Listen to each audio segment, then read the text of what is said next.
तो सोचिए, क्या होता है जब एक सीधा साधा ईमानदार इंसान एक चालाक और लालची व्यापारी के रास्ते में आ जाता है। आज हम इसी पुरानी लेकिन हमेशा नई लगने वाली लड़ाई को एक कहानी के जरिए समझेंगे, ईमानदारी बनाम लालच। तो ये कहानी है, समझिए, दो रास्तों की। एक तरफ है धनिया का रास्ता, मेहनत और संतोष का, और दूसरी तरफ है लाला चंद का रास्ता, जिसमें सिर्फ लालच और धोखा है। चलिए देखते हैं कि ये दोनों रास्ते आखिर अपने अपने मुसाफिरों को कहाँ ले जाते हैं। तो सबसे पहले मिलते हैं इस कहानी के दो मुख्य किरदारों से।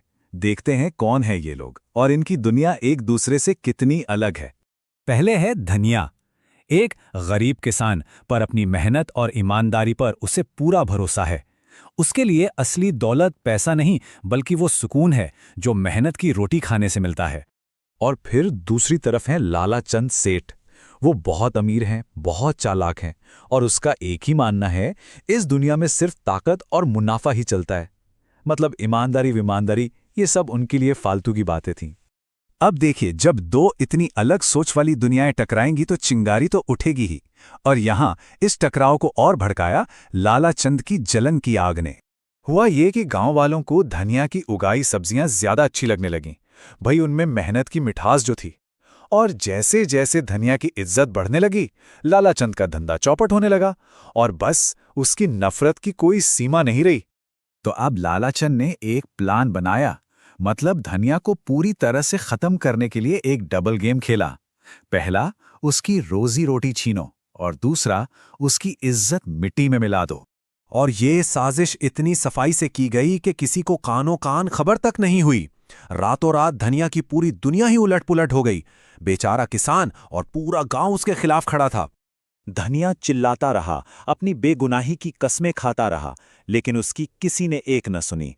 आखिरकार सबूत तो उसके खिलाफ थे, और पंचायत ने सबसे बड़ी सजा सुना दी, गांव से निकाला। लेकिन जब लगता है ना कि सब कुछ खत्म हो गया, कहानी का हर दरवाजा बंद हो गया है, तभी किस्मत एक नया मोड़ लेती है। धनिया की जिंदगी में एक ऐसा मोड़ आया जिसकी किसी ने कल्पना भी नहीं की थी। घर से बेघर वो बेसहारा परिवार भटकते भटकते एक ऐसी गुफा तक जा पहुंचा जिसके पास जाने से पूरा गांव डरता था। कौन जानता था कि यही डरावनी गुफा उनका नया आशियाना बनने वाली थी। और कमाल की बात यह है कि उनकी किस्मत किसी जादू या चमत्कार से नहीं बदली, बल्कि गुफा की सफाई जैसे एक बहुत ही मामूली काम से बदलने वाली थी। और उस थैले में क्या था? सोने के सिक्कों का खजाना।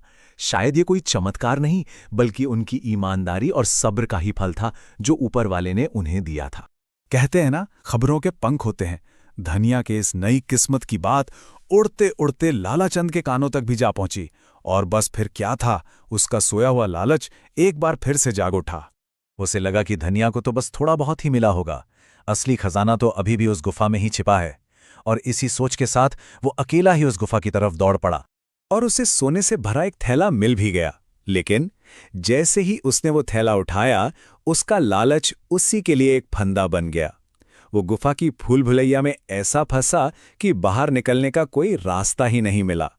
गुफा के उस घने अंधेरे में अकेला और बेबस लाला चंद को पहली बार एहसास हुआ। उसे समझ आया कि खजाना कोई वरदान नहीं, बल्कि उसके लालच की सजा है। और यहीं पर कहानी का सबसे बड़ा सबक छिपा है। जैसे ही लाला चंद ने सोने का थैला छोड़ा, उसे गुफा से बाहर निकलने का रास्ता मिल गया। तो क्या इसका मतलब यह है कि असली आजादी अपने सबसे बड़े लालच को छोड़ने में ही है? और अब कहानी आती है अपने अंजाम पर, जहां हर चीज अपनी सही जगह पर पहुंचती है और सच्चाई की जीत होती है। जब सच्चाई सामने आई तो पूरी बाजी ही पलट गई। जिसे गांव से निकाला गया था, उसने सम्मान के साथ एक नई जिंदगी शुरू की, और जो गांव का सबसे इज्जतदार आदमी था, उसे बेइज्जत होकर गांव छोड़ना पड़ा। तो आखिर में न्याय हुआ। धनिया की ईमानदारी जीती और लाला चंद के लालच की हार हुई। कहानी का संदेश बिल्कुल साफ है।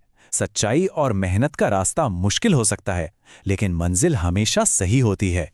तो ये कहानी हम सबको एक बहुत ही जरूरी सवाल पर लाकर छोड़ देती है।